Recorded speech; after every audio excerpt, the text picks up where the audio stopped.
It's a new year and a new chance for you to make a fresh start with your compliance. For the next 31 days on the FCPA Compliance Report, we're going to be bringing you a daily tip, strategy, or idea that you can use to improve your program. Here's your host, Tom Fox, the Compliance Evangelist. This month's sponsor of 31 Days to a More Effective Compliance program is Affiliated Monitors.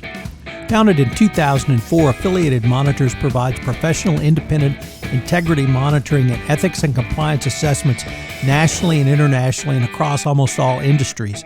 With its knowledge of effective ethics and compliance programs and cultures, Affiliated Monitors is respected for its work as the corporate monitor on matters ranging from multinational corporations to small and mid-sized companies and even individuals.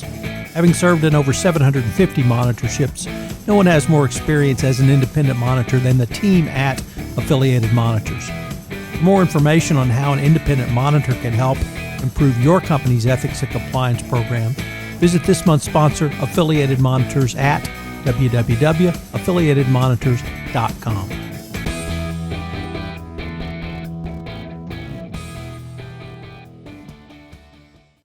Creating better data science in compliance.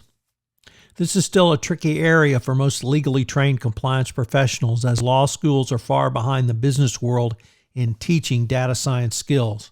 Yet, not only is data analysis, but also the presentation of data in visual form will be a key skill for every chief compliance officer and compliance practitioner going forward.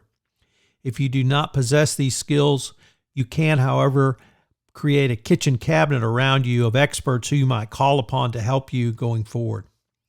This is because the realization of talent as separate from your employees can help the compliance function address the last mile problem, i.e. getting over the hump, by identifying employees who can do both data science and communicate it to others. Some of the talents naturally can go together, such as design and storytelling, or data wrangling and data analysis. You may even be lucky enough to find they exist in one person. However, the bottom line is that finding some people who have superior design skills will free data scientists to focus on their strengths. It will also open the door to others who might have been previously ignored. An average coder, for example, could have design skills which could be quite useful. Skills used by lawyers and compliance practitioners tend to be very different from data science. This does not end your effort or your inquiry, however. A good reminder for every compliance practitioner is that overcoming culture clashes begins with others' experience. Those presenting the data, most usually the CCO or other compliance professionals, are usually not well versed in statistics or algorithms. Certainly in the lawyer training world, this is a focus of the narrative, i.e. storytelling.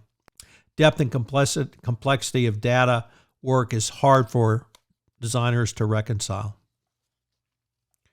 Statistically trained data scientists, in contrast, value objectivity, statistical rigor, and comprehensiveness. And the communication part is not only foreign to them, but also distracting.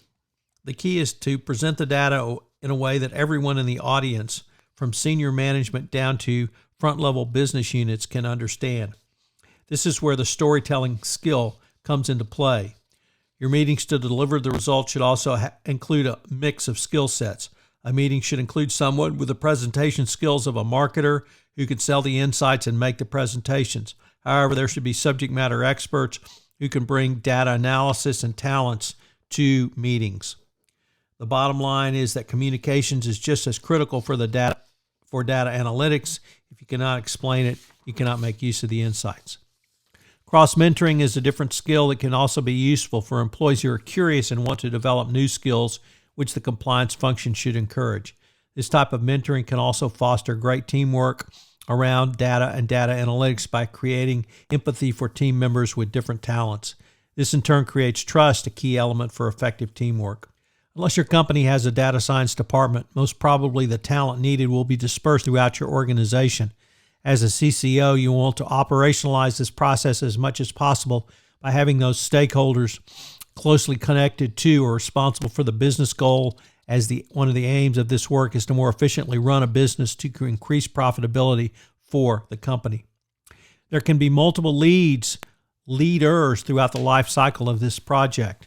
This means when it comes time to prepare a report for the board of directors on evidence for a recommended strategy adjustment, the storytelling and the data science design lead will probably move to the forefront. As the CCO, you should be ready to move the pieces around depending on where you are in the life cycle of the project. Finally, always remember that you can repurpose and reuse what works. Think of this as a group of people who combine their design talents to create reusable code sets for producing good data visualizations for the project team. Such templates are invaluable for getting a team operating efficiently. This can work to create a reusable template which can be customized for any output or particular compliance risk or issue you are considering going forward. The presentation of data to lay audiences, the last mile, has not evolved as rapidly or as fully as data scientists' technical part. It must catch up, and that means rethinking how data science teams are put together, how they are managed, and who's involved in this process.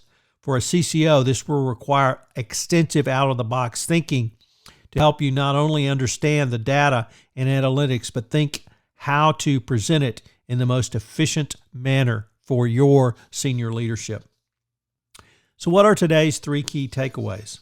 Well, number one, this is a theme that we have heard over and over again, and we'll continue to hear over and over again, which is to look for not only talented employees, but curious employees who want to be a part of your data science team. From the compliance perspective, you hopefully are a good storyteller. That may not be the data analytics skill that you will need. But look for people who are curious. Number 2, encourage cross-mentoring to facilitate skills learning and transference of knowledge. This would once again seem self-evident. Nevertheless, I find it to be a key insight. And finally, moving that final mile is the most challenging. That is getting the presentation of the data to the lay audience. How you do that may well be the key performance indicator for your data science project. I hope you will enjoy the entire month on innovation and compliance in this month's offering of 31 Days to a More Effective Compliance Program. If I could ask you to do so, would you pass on to at least one person this podcast series on the nuts and bolts of compliance, as I'm trying to expand my audience base for 31 Days to a More Effective Compliance Program. I hope you'll join me again tomorrow, where I take up another topic in innovation and compliance. Thanks again for listening. 31 Days to a More Effective Compliance Program is a production of the Compliance Podcast Network.